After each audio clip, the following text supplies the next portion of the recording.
Hello everyone, it's Miss Dans here. Welcome to another writing lesson based on our story, The Magic Bed by John Birmingham.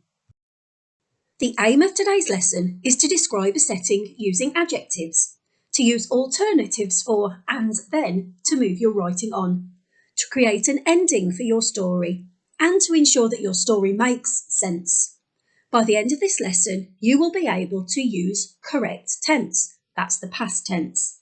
You will use time connectives to stop your story from being repetitive, and you will read your work back to see if it makes sense and to check for missing words.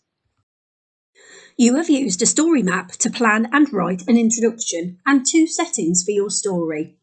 Today, you're going to write your 3rd setting and add an ending to complete your story. Using your plan to write your story. Remember, you are writing this story about yourself because you are the main character. These are all events that have happened to you in your imaginary story, and you are writing about them in the past tense. The verbs, doing words, you use will end in ed, as they have already happened. For example, walked, jumped, chatted, zoomed. Think about your final setting. What adjectives can you use to describe it? Use size, touch, sound and colour, but only use a maximum of 2 adjectives and remember to use a comma in between. Enchanted forest, city in a jungle, underwater world, desert, frozen landscape, island in the clouds. Using your adjectives to write about your last setting. Now that you have a list of adjectives, use some to write descriptive sentences about your setting. Don't forget to write about the job you had planned whilst there. Here's an example you could use to help. Later that day, I said the magic words, Pazam, and the magic sofa transported me far away to an enchanted forest. All around me were fairies and elves. They were shocked and happy to see me.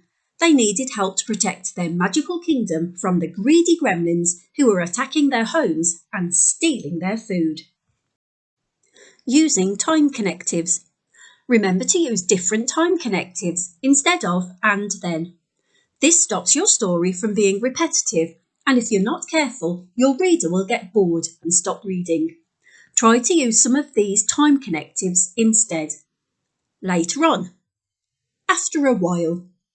Later that day. Last year. Meanwhile. In a flash. The next day. After. Before long. Writing your ending.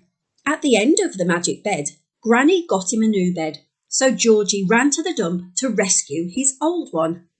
For the end of your story, you need to return home and then decide if you are keeping the object. The final page of the magic bed goes like this. Now, if you lie very still in your bed and find your magic word, perhaps you could travel far away like Georgie. Could you adapt this and use it to finish your story? Editing. Now that you have finished your story, read it back to check for missing words, correct any punctuation, and to check that your story makes sense. This is called editing.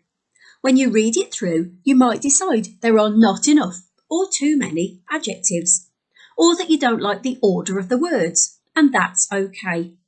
You change the things that you don't like until you are happy with them. Authors do this all the time. When you are happy with your finished story, why not record yourself reading it? Then you can send it to the school WhatsApp number so that I can hear all about your magical adventures. Well done everyone, that's the end of our lesson. You've met our success criteria. I can describe a setting using adjectives. I can use alternatives for and then to move my writing on. I can create an ending for my story, and I can ensure that my story makes sense. You can write using the correct past tense.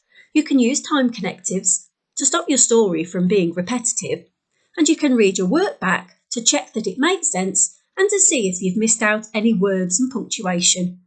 Well done everyone, give yourself a whoosh.